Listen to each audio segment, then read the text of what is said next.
రేవంత్ రెడ్డి గారు మాట్లాడిన వీడియో కూడా నేను మీకు ఈ సందర్భంగా చూపించదచ్చు. 2 లక్షల పైన రుణమా ఉన్నవాళ్ళు 2 లక్షల పైన ఉన్న రుణాన్ని మీరు బ్యాంకులో చెల్లించండి. మీరు చెల్లించిన మరుక్షణం ఆ 2 లక్షల రూపాయలను కూడా మీ ఖాతాలో వేసే బాధ్యత మా ప్రభుత్వం తీసుకుంటుందని చెప్పి నేను ఆ రైతాంగానికి తెలియజేస్తున్నా. ఏమన్నారు రేవంత్ రెడ్డి గారు?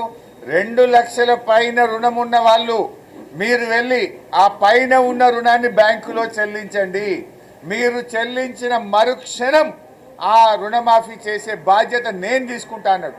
నేను అడుగుతా ఉన్నా రేవంత్ రెడ్డి, ఏమైంది నీ బాధ్యత? దేవుళ్ళ మీద ఒటువంటి మాట చెప్తావు, అసెంబ్లీలో చెప్పి మాట చెప్తావు, పబ్లిక్ మీటింగుల్లో రైతులకు ఇచ్చిన మాట నిలబెట్టుకోవా? రేవంత్ రెడ్డి గారు, మీరు పాలమూరు బిడ్డ అంటారు.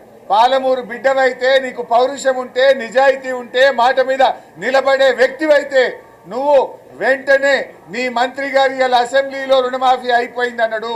దాన్ని ఖండించు.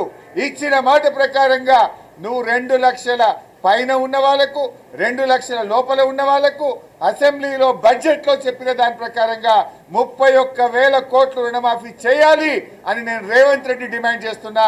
రేవంత్ రెడ్డి, నువ్వు దేవుళ్ళ మీద పట్టుబెట్టినావు. దేవుడి శాపం జరుగుతుంది, పాపం జరుగుతుంది. దేవుడు వదిలిపెట్టడు. నీతి నిజాయితీ ఉంటే, దేవుడి మీద భక్తి ఉంటే, చర్చి మీద ప్రేమ ఉంటే, దర్గా మీద పెట్టిన ఒట్టు మీద విశ్వాసం ఉంటే తక్షణమే మీ మంత్రి గారి వ్యాఖ్యల్ని ఖండించండి. 2 లక్షల రుణమాఫీని ఎప్పట్లోగా చేస్తారో, 31,000 కోట్లు ఎప్పటిలాగా పూర్తి చేస్తారో ఈ రాష్ట్ర ప్రజలకు స్పష్టమైన హామీ ఇవ్వాలని డిమాండ్ చేస్తున్నాం. లేకపోతే బీఆర్ఎస్ పార్టీ రాష్ట్ర వ్యాప్తంగా పెద్ద ఎత్తున పోరాటానికి శ్రీకారం చుడుతుంది. రైతులు మిమ్మల్ని ఎక్కడికక్కడ నిలదీస్తూనే ఉంటారు, ప్రశ్నిస్తూనే ఉంటారు తప్ప మిమ్మల్ని వదిలిపెట్టం. రేపు అసెంబ్లీలోనైనా ప్రజాక్షేత్రంలోనైనా రైతాంగానికి పూర్తి రుణమాఫీ అయ్యేదాకా కూడా బీఆర్ఎస్ పార్టీ రైతులకు అండదండగా ఉంటుంది, రైతుల పక్షాన పోరాడుతుంది, రైతులకు న్యాయం జరిగేదాకా కూడా ఈ ప్రభుత్వాన్ని నిలదీస్తూనే ఉంటుంది.